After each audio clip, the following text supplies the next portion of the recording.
In today's episode of the Willpower Podcast, I got a chance to sit down with a good friend of mine, Jamey Schrier, on his show, Freedom by Design.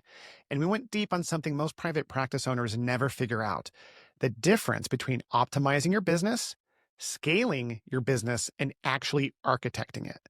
We talk about trust, burnout, the $200 an hour rule, and why 10 times is actually easier than 2 times in terms of growth. If you've ever felt like the bottleneck in your own company, this is going to hit home. Let's get into it. How you doing, Jamey? It's great to see you. I'm doing well. How you doing? I'm so excited that this podcast is out there. This is a much needed value add to our industry, dude. Thank you so much for having me on the show. Oh, you're so welcome. Now, for those people that don't know you, let me give it a little spiel here. Please. So, Will's the founder of Virtual Rockstar, a company that helps businesses hire, train, and integrate virtual assistants into her operations. I've known him for a long time. As you can already tell, dude, the guy brings energy. He understands. He understands, not just understands delegation. He created a whole damn company around how to do it effectively, and that's what's just awesome about him. He's helped hundreds, if not maybe to this point, thousands of owners start buying back their time, offload lower value work, and build support systems that reduce day-to-day operational pressure. Now, Will, thank you for being here. Yeah, dude, it's so cool because I think what we talked about is this idea of how, you can have the right execution, but if you don't have the mindset or the right vision or the right, elements to that piece, it doesn't work. You have to have those pieces. So what I've learned to do is help people on the execution side, but it's got to start with the mindset and all those different elements. I'm so excited for today's topic. Well, that kind of gets in my question. I wrote a couple things down, Please. and the thing, I mean, I just went and spoke at three different places in three different weekends. And each one was around this idea of overwhelm and burnout and all these things that we're hearing. People don't have enough time. What do you think is really going on? Is it really I don't have enough time? I know the effects of burnout. I get that, but what do you, from your viewpoint, what do you think's really going on there? Reaction. I think most people are just trying to keep their head afloat. Even when they have bigger companies, Jamey, there is something about learning how to manage the value of each task, every project. Once we get to a state where we can start evaluating the value of those things, we can start eliminating things that really are low value or not focused on achieving the end in mind. Alex Ramosi says it like this: becoming great is a lot more about not doing things and saying no to things than saying yes. And so you got different stages in the healthcare provider journey. You've got those people who are early stages hustling, and there's no getting around it. When we're early stages, you got to hustle. You got to get out there and do all the things because that's how you get started. The next stage, though, this is what gets hard, is that some people get so good at that, they never break free of that mindset. And so the first thing we do is we want to evaluate everything we do and give it a dollar amount. Like, if people don't have a vision and don't have the right mindset, this is worthless. This is where like great coaching with what you guys do is so vital. But when people have that in place, they have to start evaluating everything they do and start giving it a numeric value. And so that's where most people get stuck. They get so good at coping in those earlier stages that later on, as their company advances, they're still used to doing all the things. And even as they scale, they start to default back to that. I've seen companies that are making over 10 million a year that just because the next growth stage requires extra hustle, they take it upon themselves and they find themselves stuck again. So this is a constant like rebirth at the different stages of development for business owners, is that they have to understand that the value that they own isn't in doing the work. It's in the actual thinking and the actual like processing of making decisions. The bigger the company is, the more successful they become, is all dependent upon that owner being the real thought leader and not the doer. So they Yeah. have to start by evaluating their tasks and going, okay, which of these are things that I have to hire out for? That's where it all begins. Yeah, no, I love that. There's so many things that you just said to unpack. One of the things that I share that I've learned, and I know you have too, is that, you know, how we think leads to the decisions we make, and the decisions we make leads to the outcomes we have. So if you just kind of look at everything you have right now in your business, everything that's happening to you right now is just based on one thing, your decisions. Mm. Because it's not all happening to you. You're making decisions that are causing these things. So, like you said, if you start to really look at how you think about things, if you start there, you start making different decisions, and all of a sudden you start having different results and outcomes. So you mentioned Alex Hormozy. I know you've talked to him and you've done some work with him.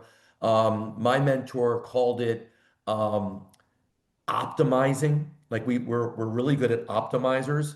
So we start doing something, we affectionately call it committed clinician. You are the business, you're the solopreneur, and then you shift into this overwhelmed operator stage where you hire some people, you think your time is going to get less, but no, you're It doing your gets job more. and you're doing part of their job and you're managing them, and you start getting better at just optimizing what you're already doing.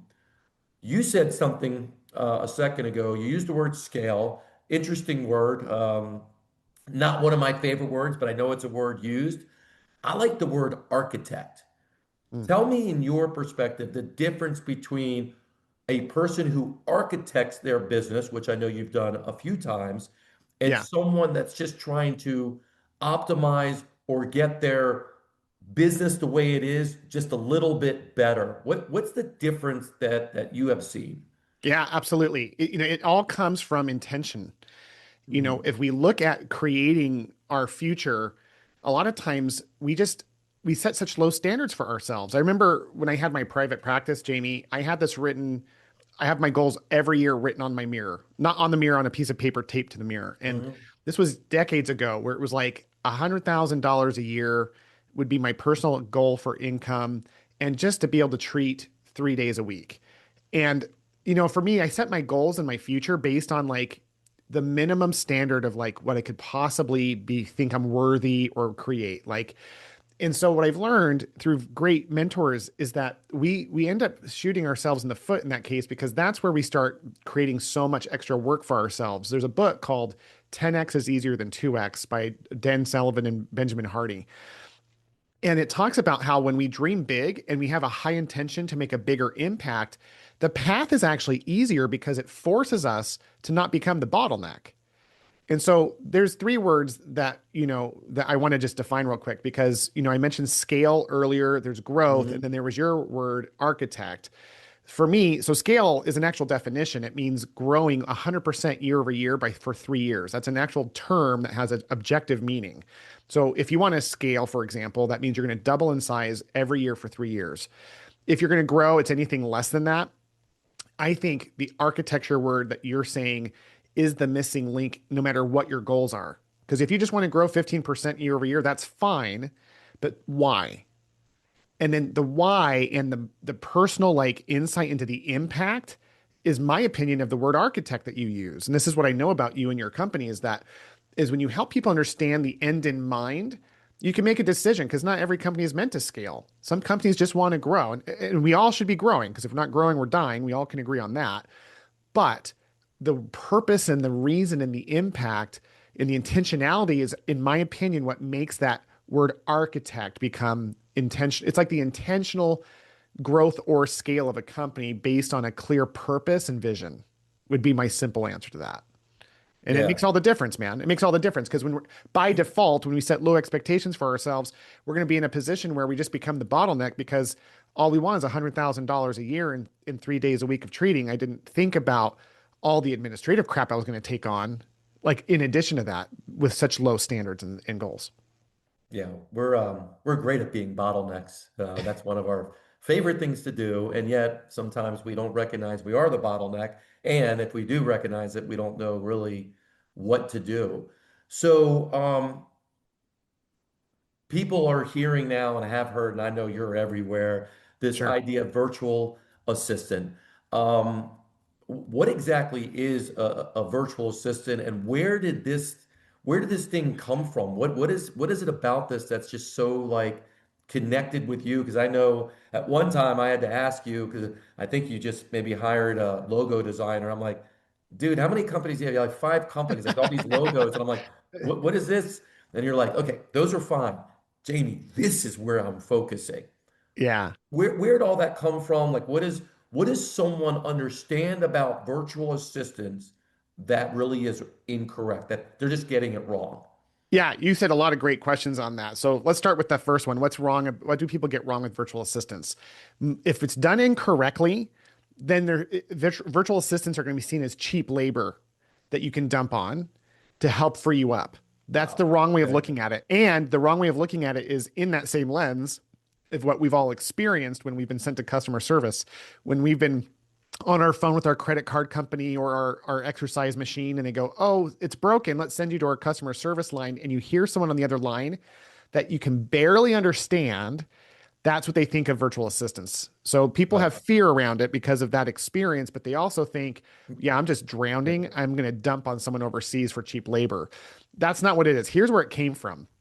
As you know, as a private practice owner, I had 5 locations at one point, and it took me forever, like tons. We're talking hundreds of thousands of dollars of coaching and failed attempts to get to a point where I learned how to master growing a private practice, and Hmm. to a point where I was working less than 20 hours a week in it. It was more profitable than ever at the end when I sold it. And so when I sold, my mentor was like, okay, let's get you in a different industry. And I said, no, I want to be a huge help in the PT, OT, SLP space because all of us are super passionate about it, man, like myself included. So I started different solutions trying to help the industry. And that's why I started so many companies. For me, it's always yes until no. So, medical billing company opportunity came up. I started that first in the black, still exists. And then a coaching company started popping up because people wanted to get coached on how to sell their practices. So I built MX, multiple exit. And I started building these different companies knowing that I was looking for the one thing that was going to make the biggest difference. And in that process, I became the very thing that your audience is probably struggling with, which is the burned out operator. Hmm. I was doing all the things. So what happened with the VA company was in my billing space, we had so much churn of our employees on the American side. And honestly, we didn't want to have a physical location. We wanted our company to be 100% virtual. I said, let's just hire someone directly from the Philippines. I said, let me figure out how to do it. Let's not use another agency. Let's just figure it out. And the first hire we did was our best employee by far, and we saved a ton of money. So after a handful of hires, I had to build my own agency for legal reasons. I had to build my own agency, and that took time and money. I never thought it was the business that was going to be the biggest impact. I started building this. Wow. And so I ended up having, I think I had 50 people overseas working with me, and we were starting the billing company was starting to grow and all these things. And I had coaching clients who had heard me talk about it so much. They're like, help me do that. Help me with a virtual assistant. And I said, no, I've got 4 other companies. I can't have another company. Yeah, I literally turned them down, Jamey. I said, I can't do it. And he finally just said, please, we'll pay you. And I was like, okay, hold on. The marketer in me was like, no one's ever approached me with an idea and asked to pay me money. So I piloted the idea because the thing that I'm known for is recruiting, ironically. People would come to me for selling their business, but really I help them recruit. Right. And that became another business I ended up shutting down called Rockstar Recruiter. So I ended up like helping people do their virtual assistants. And 2 months into the pilot program, these people who were on my billing platform, who were getting coaching, said, this is the most helpful thing you've ever done for me. And that kind of hurt because as a coach, I thought I was this transformative coach. But they're like, no, just getting the right people in my business did something for me I didn't have to do that has transformed me both in terms of my team and in terms of my profits. So in 2023, in July 10th, I made the decision I'm going all in on virtual Rockstar, this company that I own. And since that time, we have truly scaled 100% growth year over year. We have almost 200 clients across the country. We have hundreds of VAs overseas, and our churn rate is really minimal. And so that has been the big impact that I've been looking to make. And so I've automated my other companies or shut them down depending on the situation. I still own multiple exit and in the black, but they run quietly behind the scenes without me as the brand. Yeah. And I'm all about helping clinicians in this space. And it's been a journey for sure. And as AI comes in, there's a whole lot of disruption in that space that's coming with it. And yeah, we're super excited no matter what, because the people we get to work with, they cry. At my event that I had 2 weeks ago, we had thank you videos from all the VAs to their owners, to their partners, and not a dry eye in the room, because they're Oh, not that's just like great. getting better help for less money. They're changing lives overseas and bringing people out of poverty. It's the Yeah. coolest thing ever. I mean, that's what you've always been about. You're personalizing that, like you said, it isn't just a VA in another country that you're dumping on. These are people, and what you're Yeah. doing is you're recognizing them. You're treating them as people. And yes, it might be from a US dollar to a Philippine dollar that, Right. yes, it's less money over there, but to them, it's all relative. It's like you said, getting them out of a poverty, doing something they love to do, working for you and working for this other person. Um, you talked about this activity, which I love doing with clients that I've done for so many years, is getting really clear about what are the activities that you're doing. Yeah. We refer to it as the activity organizer, and then attaching a dollar figure of, okay, so if someone else was going to do this, what does it really cost? And of course, every time someone does it, you know they're doing like basically it's free or it's $10 activities or 20 or even $50 activities. And then, of course, the question comes, what are you worth per hour? And I don't think I've Yes. anybody said less than $200 an hour in 13 years of doing this. Some people say I'm worth $10,000 and, all that, everything in between. So someone does this exercise. They take what you say for like real. Um, what should they for? I don't want to say that. How should they look at their business and determine where they should entertain the idea of getting Mm. help? Second part to that would be, yes, I know I need help. Where does this idea of a VA come into play? When is Yeah. it yes, this is a perfect place and opportunity to do it, and you know what? This is probably not the place. Take me through that once they've done that idea of, I know where I'm spending time, I know what it's costing me. What do I focus on now? How do I take the next step? Jamie, that is such a great question. I just want to acknowledge the power of what you just said, Well, because that's, occasionally I get one or two questions right. I don't know. I just, no, It's the coach in me, I guess. What we do is ask questions for a living, Will. You well, know. you know, I've said this. You guys are my favorite coaching group for many reasons. And I think one Thank of you, them is man. the fact that you see the insight so clearly on how these things operate, both mindset and operationally. And so, to answer the first question, how do we think about our business? I want everyone to listen to hear these two elements. I want you to think about it in terms of exchange and in terms of energy. Now, being technical, there is an exchange of energy, but I want you to think, kind of separate those two elements out from a place of like monetarial exchange. This is what Jamie was saying. How much is your time worth? This is the single greatest fault that we find, is that people don't value their tasks. It's not because they don't, it's not a judgment on you if you're listening to this. It's an awareness that you don't have. You're just too busy doing all of the things so that you can go home and maybe catch a few minutes with your family before you pass out. That's okay. It's just not sustainable, and it's not your ideal scene, is it? So what is your ideal scene? Only doing high value, high energy activities. That is not only the greatest path for growth for your company or architecture for your company, it's the greatest path for peace and happiness, which is at the end of the day all we care about. I don't think everyone wants $1 billion. Nor should everyone want that. I don't care. I don't have judgment if someone does.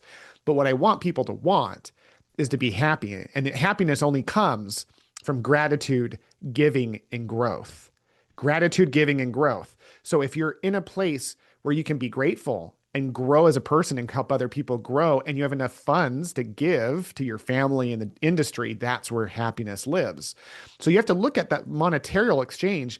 Look, that's just a money is just a measure. So working with a coach like Jamie and determining what your worth is, Dan Martell has a formula that he created that helps you determine that as well. Super easy, but really, no one here should be listening to this thinking that anything they're doing less than $200 an hour is their job. You just have to recognize, okay, well, let's just objectively identify all of those tasks. Then on the other side, called energy, does it feed my soul? Is it neutral, or does it drain me? So where people should start, regardless of virtual assistants, is identifying the lowest cost task with the most amount of energy drain and getting those off your plate as soon as you possibly can. And this is where people are like, how do I do that? That's where you need to learn to delegate. This is where you to build policies and procedures. And that would be a great episode for another time, Jamey. Yeah. Well, let's stay on that because Okay. I was just having a conversation with a potential client right now who was interested in getting some help, and we touched on that, and that was a big area for her because I just feel that when asked the right questions, every single person, every owner knows what the problem is and knows what to do about it, and yet there's something bigger that's really limiting them. And for her, after I asked her some questions, she goes, I know what it is. It's trust. And I went, "Ooh, Wow. tell me about that." Because she talked about fear. Well, first of all, superficial stuff. I'm not sure what to do and what to delegate. I'm like, okay.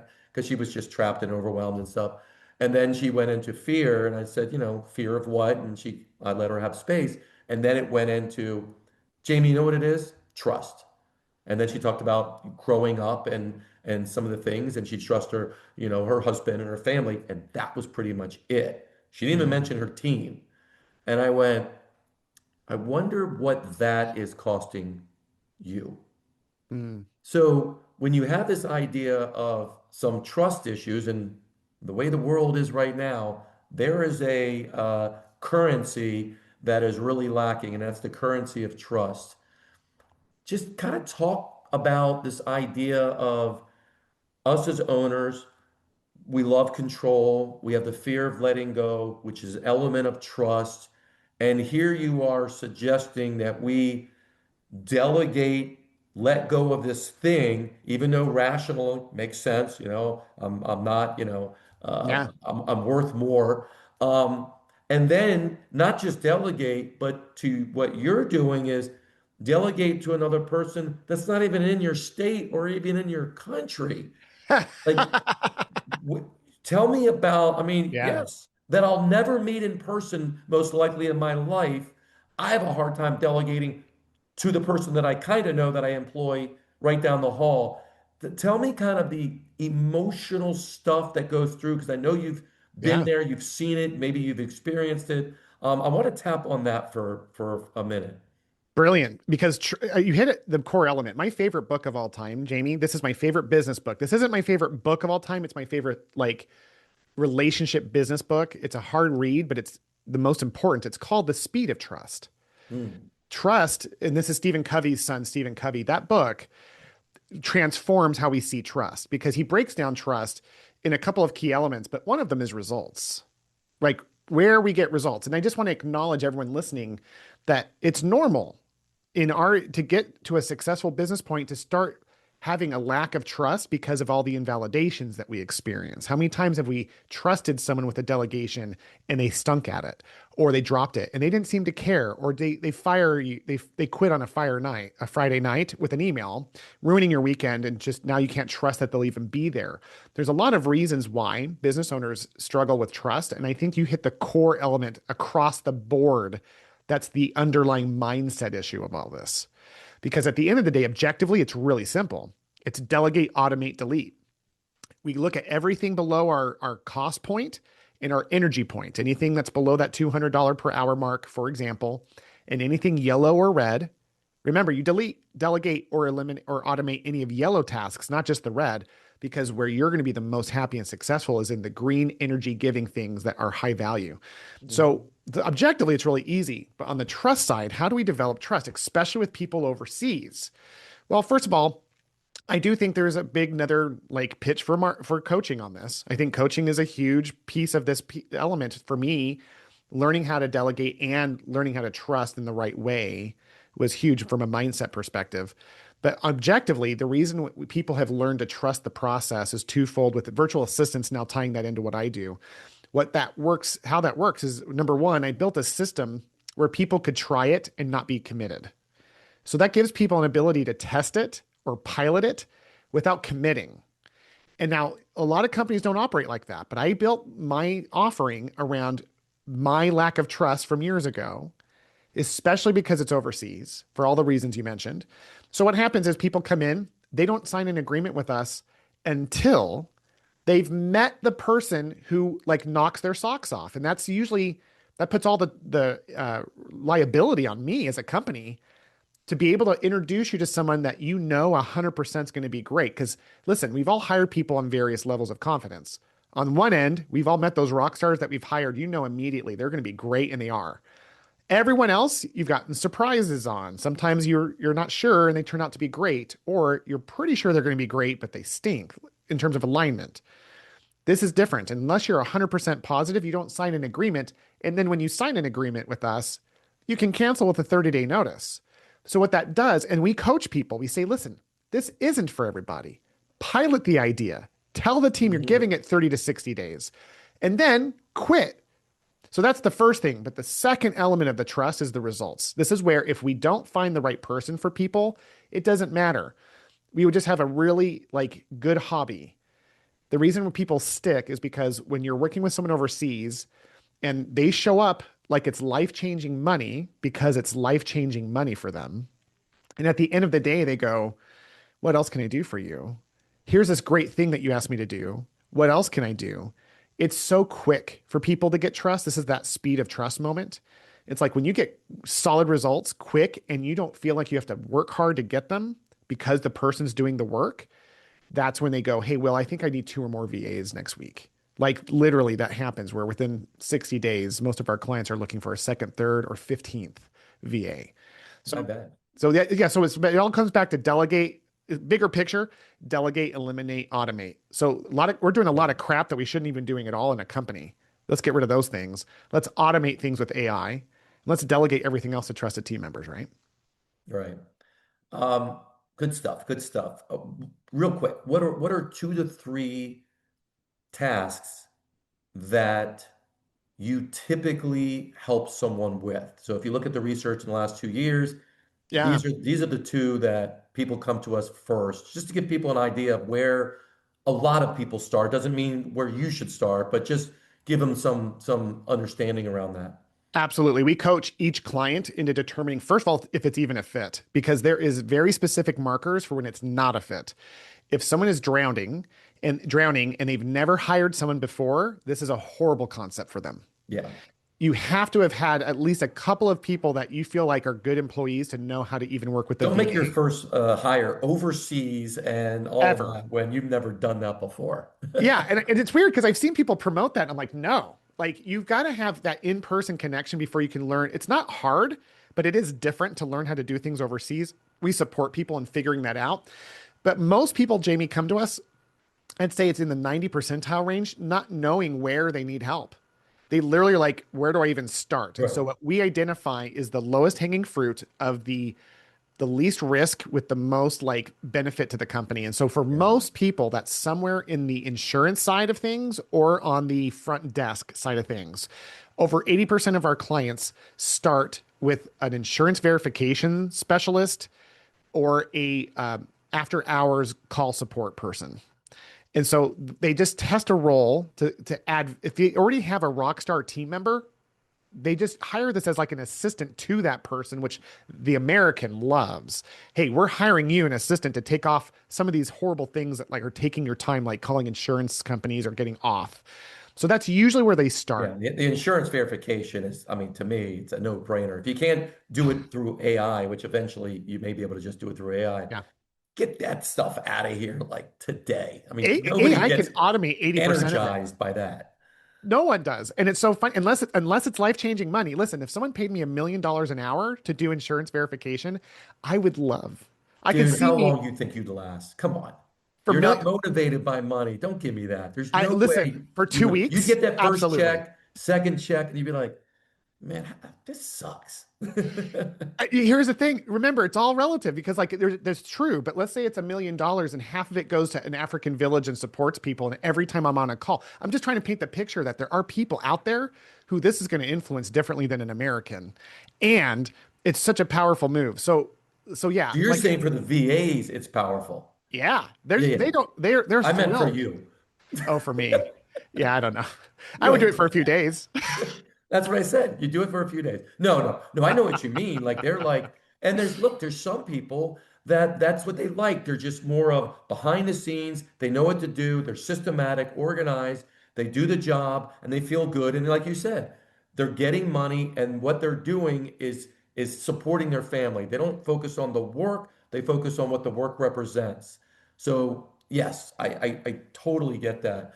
What's the other ones? You mentioned the after hours So typically. front That's desk support, it can look like a lot of things. It looks like answering the phone during lunch or after hours. It can be, data entry. It can be a lot of like just introductory level tasks that are supporting a front desk. But we've had people, Jamie, literally, we had one company. This is the most extreme example. Someone called me a year and a half ago and said, "Hey, I've got 6 locations. My front desks all kind of quit at the same time in some random, some controlled and some uncontrolled ways."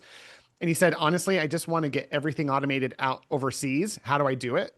And I flew out there and we put in screens. We have partners through different vendors who provide like the actual hardware and software. But we right. have screens in all their locations where when someone walks in, there's a Filipino behind the screen. I hesitate on saying this because most people, vast majority, will never want that or won't go to that for a while. But this is an extreme example of someone hiring 15 VAs within 3 weeks. We replaced their entire front desk operation from reception with the screens down to intake, down to insurance verification, down to authorizations. That company has Everything. been with us for almost 2 years. That company is saving a $250,000 of profit per year, and their percentage of arrival has increased, and their number of errors for billing has dropped dramatically. This is an No example. sickness, no vacation, no, all that stuff. Confident people are showing up doing the job. Yes, and when you hire that many, I built in leadership levels. I hired a leader of the 15 that would be there to cover them when they are sick or on vacation. Right. So like it's a completely controlled system. And you should have seen this couple at my event 2 weeks ago. Like it's a husband-wife team, and the wife was just like she was just sobbing because these 15 people are on screen going, because of you, I've taken care of my kid who had a very serious disease this year. Because of Oh you, man. like, and we just, as owners, we get very little appreciation, period. Yeah. So talk about trust again. When someone does a good job and thanks you for the opportunity, it's like this weird cultural thing in America where I'm getting a little bit bitter about it because when you see how much it impacts the rest of the world, we see how culturally we've shifted away from this place called gratitude. It's almost entitlement now. It's Yeah. very culturally adaptive in a huge way. Just means a lot Um, to our people. as we wind down a little bit, I have a couple more questions. One is, where's the shift from, and I've been diving in a lot with AI and stuff, and OpenClaw and Manus, and all these things are out there. And one of the things they're saying is what's going to happen is you need to train yourself to think of them as part of your team, right? Yeah. We're all going to have AI agents. If you don't already, you will. They're just Oh, going to yeah. be an AI version of someone on your team that is there to do a specific task. The difference is they're just doing it 24 hours a day, 7 days a week of exactly what you said. Exactly. Let's take that to the VA. And again, I love thinking and mindset and Yeah. how we think about anything is how we think about everything. Huh. So where does it become, I want a VA to get help, I'm drowning, to really thinking of this person, and I don't even like VA because it's like a label, but Yeah. thinking of this front desk person that just happens to be in another place that just may, have an accent, may not. I mean, I have a couple VAs and you wouldn't know where they're from. Totally. But when does it become like a part of the team? Yeah. It's so funny. I know you could answer this question very well. And it's just a matter of like mindset again. When the way you bring someone into your company has everything to do with that cultural integration. When we look at it, it's almost irrelevant where they are in the world. They could be in the Philippines, they could be down the street. If a company hires someone physically to walk in their doors and doesn't know how to integrate them well, they might physically be present, but they could be thinking and mindset wise a million miles away. There's no shift difference. I think the only thing that people are getting used to now, which is newer, is the idea that there's a human being on a screen versus physically present. But literally, there's no other difference. When people are like, how do I train them? I go, it's very easy. have them join a Google Meet or a Zoom call, have your computer open the entire day, and have that person, like let's say you were training a front desk assistant, have that person on screen versus sitting in a chair right next to that person all day, watching and learning, communicating just like you would in physical presence. Yeah. And then when it comes to team meetings, yeah, you're going to have a person on a computer screen sitting around that treatment table, eating lunch and talking about the company. And what's crazy is that I thought when I started this company, the biggest thing my clients were going to love was going to be the greater output, quality of work for less money. I thought, like, obviously that's the value prop. But do you know what people say, Jamey? They say that they love the most is how it builds their culture. And I go, the first time I heard that, I said, what do you mean? And they had to really think about it. They said, everything just feels different. And they said, I guess if I had to pin it down to a couple of examples, one is that you have someone filled with gratitude who's just so happy to be on the team that it kind of raises that tide for everyone. They haven't been Americanized, is They what they're haven't saying. been like they're not entitled or looking for They're not something. entitled or spoiled or expectations and all that. They're like you said, gratitude. They show up with gratitude. And they just want to be a part of the team. Like they look at everybody like, hey, we're all in this together, and that changes. The second thing they said as part of the cultural shift, and this is my favorite, is that because they work so hard, all these Americans are looking at that going, crap, and they start working harder or they start complaining. Like, well, they're getting that done. Like they're making us look bad. I've had many people replace Americans who they realized, oh, they're not willing to work hard. Other people who are willing, but just have never seen it modeled well, they're like, who's not the owner at least. They're looking at that Filipino and they're going, holy cow, if they can do that, I better raise my standard as well. So the entire team starts to get more They either connected and step work hard. up, and the little ones at the bottom, they might have to step out. Yeah, Um, for a I, lot of I, people, do that for sure. Yeah, I love that. And I know for me, just speaking personally, having someone who's had, I probably had eight VAs over the last, several years. Right now, I have four Wow. people that are in another country. Fantastic. Sure. And I think one of the things that I've had to, and this is just totally brutal, honest, Jamie, Sure. Please. is sometimes we could have a little bit of an ego with, look, you need me, you need my money. I know what it's doing for you. Yeah. And I'm just going to treat you as just someone just taking care of my shit. Yeah. And it takes a shift to be like, Jamie, where's your gratitude for them? Uh, Not just dollar and cents, but where's your gratitude? And where's your appreciation and how that shows up? Because they're just people. They're just yeah. people that have families, that have friends, that have parents, and they're in their situation. And what about that? And that was something that a few years ago just started to shift with me because I was just not in a great place. I was just going through a transition. Typically, my business that affects me, that then affects the people that I'm around. And I just started to look at things differently. And then all of a sudden, I started showing up differently for them because I started to Mm, realize that my whole behind the scenes team is not from this country. My coaches are. We have five, six other coaches, but who knows? At some point, they might not be if there's other qualified people that can do it. So I think that was a big shift just in my mindset and something that I would share with other people. This isn't someone you just throw your crap on. This is a person that is joining your team, and they're only going to be as good as you are and how you onboard them, how you train them, how you treat them. The difference is they just haven't been Americanized, so they may just appreciate things a little bit more.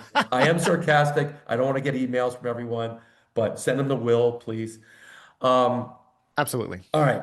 So, you got people's attention. Yeah. They're interested. What do they do? Virtualrockstar.com. Just go to the website, go sign up for discovery calls, go see if it's a fit for you. There's no commitment. There's definitely no pressure to like get somebody on team. Tony Williams and her sales team will be able to like work with you on understanding if it's a fit, how it would work for you in your specific case. You can count on her telling you it's not a fit if it's not for you.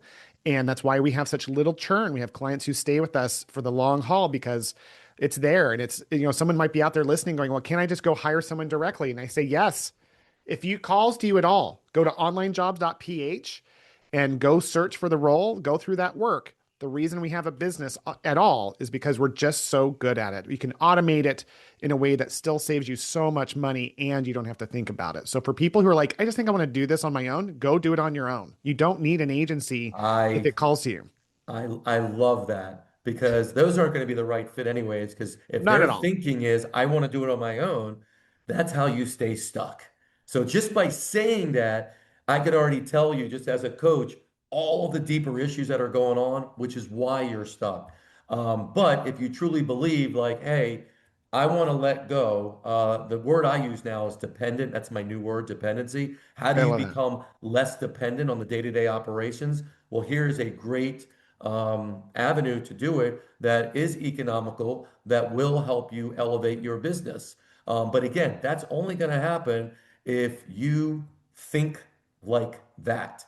So that's great. They will definitely do it. I've known Will for a long time, and you'll never have to worry about being sold. He doesn't really care. I just want to He, help. Just like he, Jamie. Jamie and I are such good friends because he and I are like, how I, can we help people? It's yeah. cathartic. We're trying to help the younger versions of ourselves. Yeah, the same thing with me. Like, you can tell with people like it doesn't matter. I always tell people like you signing up for coaching, executive coaching, and all that, it's not going to change my life whether you do it or you don't. We're here providing a service. Yes, we're making a living, but we're changing an entire industry by changing one family at a time. In your case, there's multiple families because you're also changing the lives of the people that are working for the people that you're getting. So That's my purpose, by the way. Our company purpose is to build and strengthen families across the globe.